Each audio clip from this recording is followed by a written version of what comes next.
Jack the Station Cat Takes a Holiday by Alan Cliff. Scritch, scratch, scrunge. Mr. J. Toddington Ramsbottom wiped his brow and stood up. He had been busy scraping the rust off his latest buy, a lamp from the Southern Railway. "That's better," he said. "Crick, crack, creak, oh, ouch, me back," groaned Mr. Ramsbottom. "I think I need a holiday." Mr. Ramsbottom went to see his friend, Mr. Parker, the station master at Tail's End. Jack the Station Cat was sitting on Mr. Parker's desk. "Would you, Tom, Auntie Buzz, and the kittens like to come with me on holiday down to the south of England?" Mr. Ramsbottom asked Jack.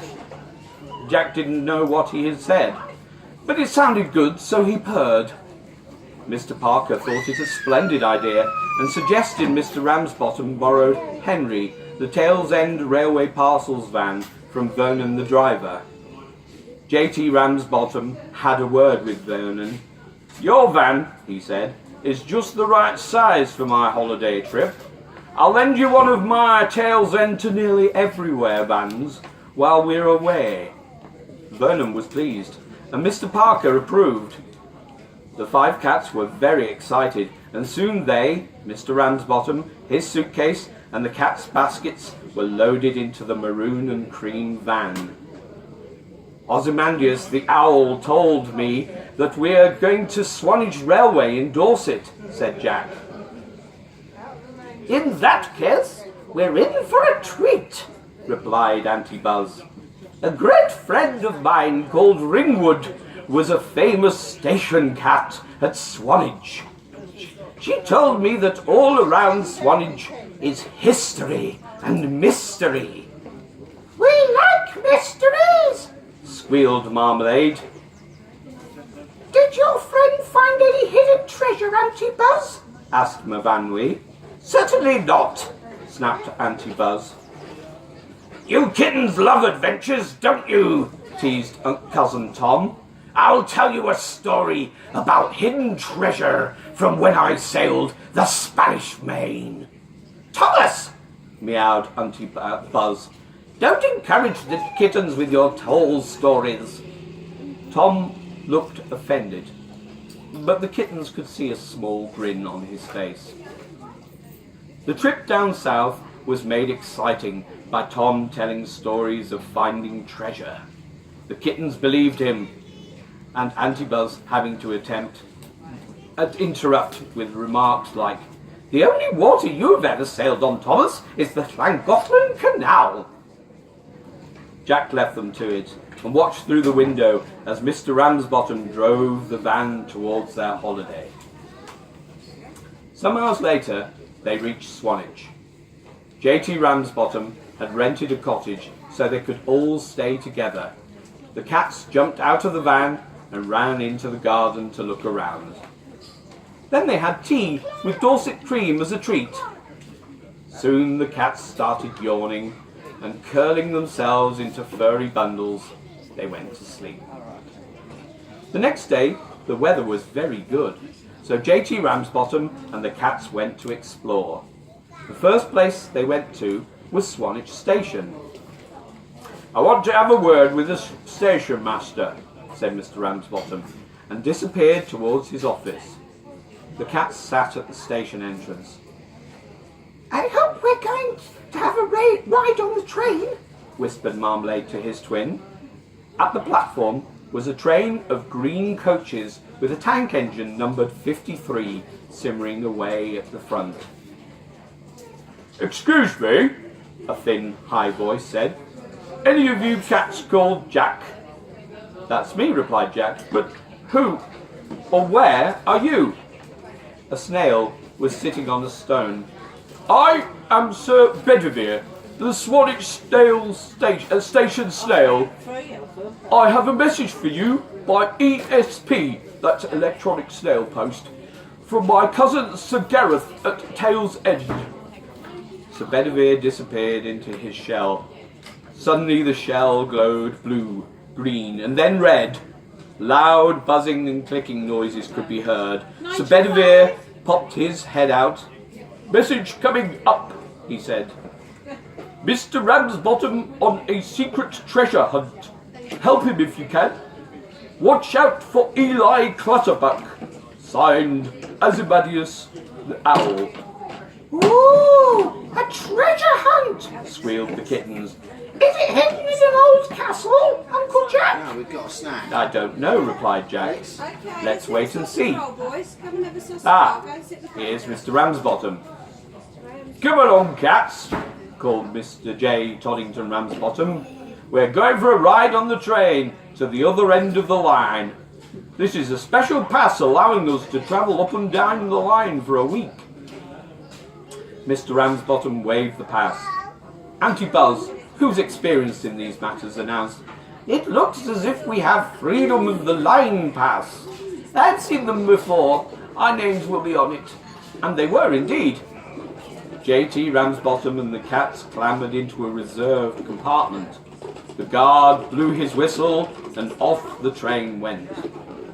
Marmalade and Mavanwi kept mewing, "Are we going on a hunt for treasure?" Auntie Buzz scolded them. "Be quiet, kittens. All in good time. Go to sleep." Above the seats in the compartment were some old-fashioned luggage racks. "Bet you can't jump up there," said Mavanwi to her brother. "Of course I can." Marmalade replied. He jumped. Kerflump! Oof! Gasped Cousin Tom, as Marmalade completely missed the rack and fell on top of him. Tom was curled up on the seat, dreaming about pirates and treasures. "Out cutlasses! Pirates attacking!" he mumbled, half asleep, unsheathing his claws. Marmalade scrambled off, Tom as fast as he could.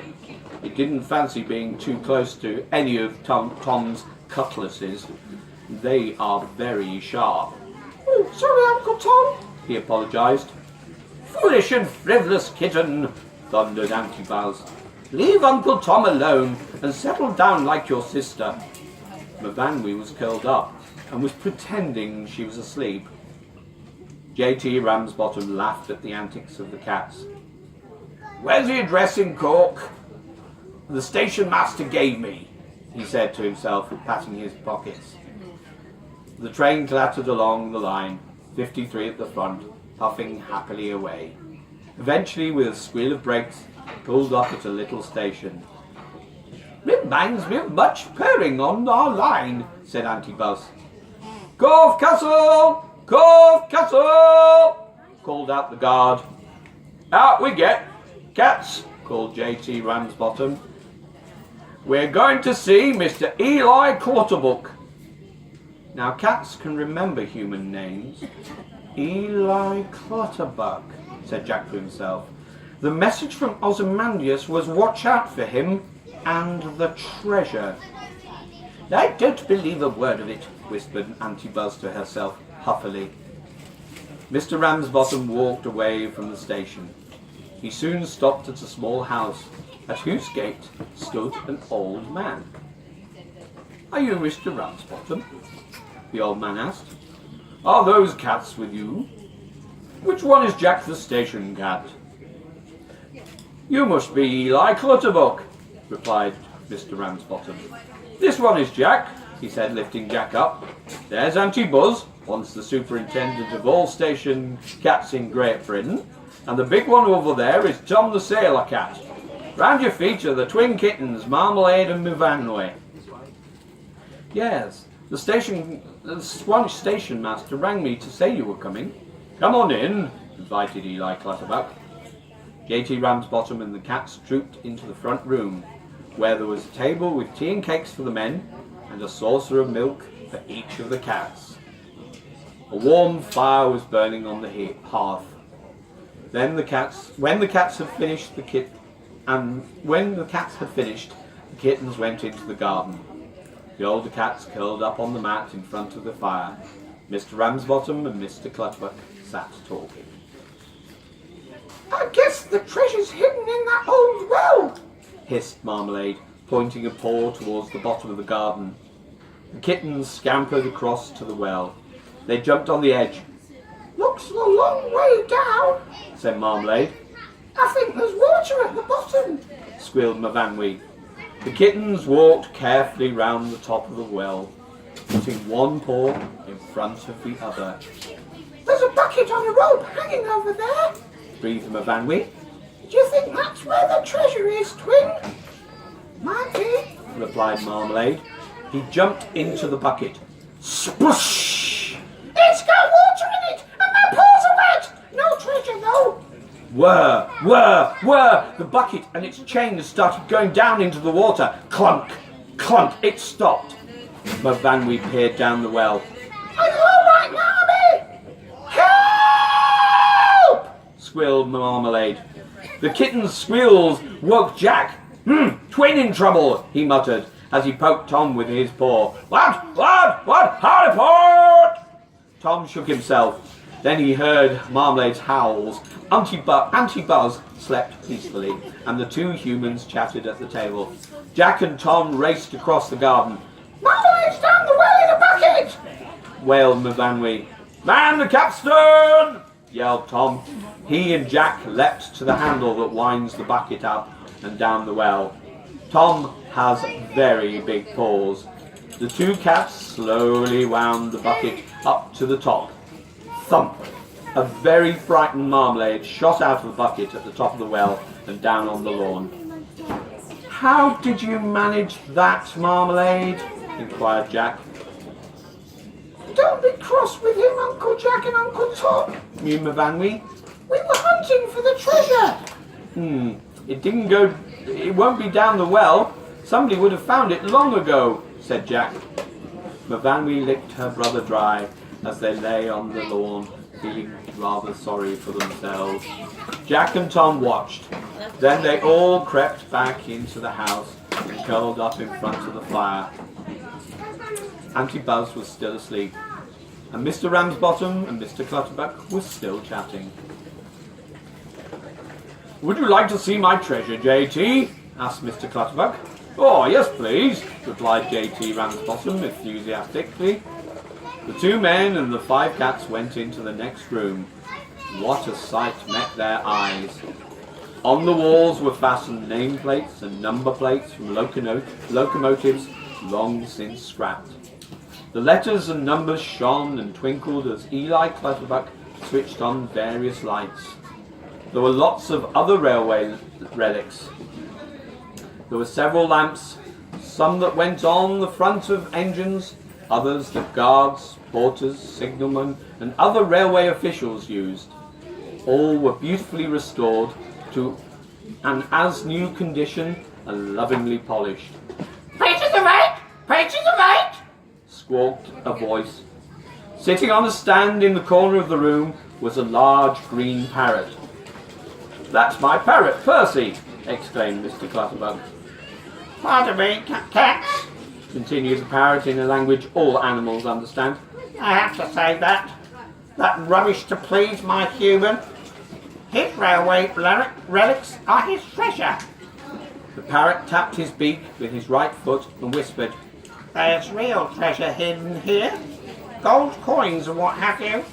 A little mouse told me. Where? Where? Shouted the twins. The mouse wouldn't say, replied the parrot, as with beak and claw he slithered down the pole on top of which he had his perch.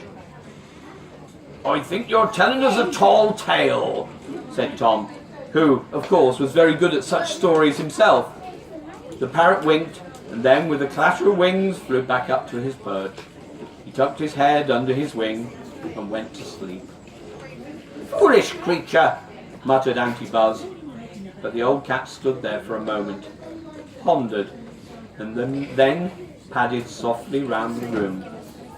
She stopped by an old desk which was in a corner. She heaved herself up onto it. Suddenly she pushed hard with her right paw up the top of the desk. Ping! A secret drawer popped out. Quick, kittens, she called. Mavanwi and Marmalade jumped up. Treasure! They chorused. The secret compartment was full of gold coins. The two men hurried over. Gold? Sovereigns! Exclaimed Mr. Clutterduck. Clever Auntie, he added. Auntie Buzz purred. Station master at Mews Junction had a desk like this. It too had a secret drawer. The other cats cheered. You have a very bright aunt, Squawked Percy, peering out from under his wing. Auntie Buzz jumped off the desk and padded around the rest of the room. Then she went and rubbed round Mr. Clutterbuck's legs, purring loudly.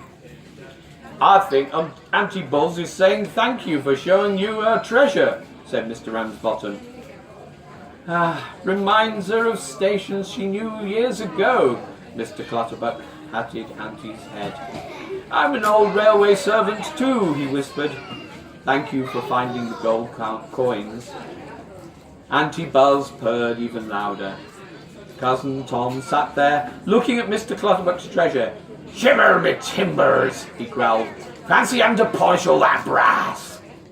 Jack, followed by the kittens, was slowly going round the room. Don't touch anything, he said sternly to Marmalade and Mavanwi. Marmalade winked at his sister. He waited until Jack wasn't looking, jumped onto a table full of polished wooden boxes, each with a glittering brass bell on top. At the front of each box was a tapper. Marmalade put out a paw and pressed on one of the tappers. Dong! Went the bell on one of the other boxes. Quick as a flash, Mr. Clutterbuck crossed the room to the table. He pressed a tapper. Ding! Went the bell on Marmalade's box. The kitten was so surprised that he fell off the table, but landed safely, as cats usually do. I told you not to touch anything, Jack shouted at Marmalade, who was hiding behind his sister. Then, with a mighty leap, Jack landed on the table. He pressed the tapper on the bell, which Marmalade had touched. Dong, dong, dong, dong, went the bell on the box by Mr. Clutterbuck. Ding, ding, ding, ding, replied Mr. Clutterbuck. My goodness, he gasped. Jack knows how to work the bells in a signal box. Yes, answered J.T. Ramsbottom. He often helps Sydney, our signalman, at tail's end.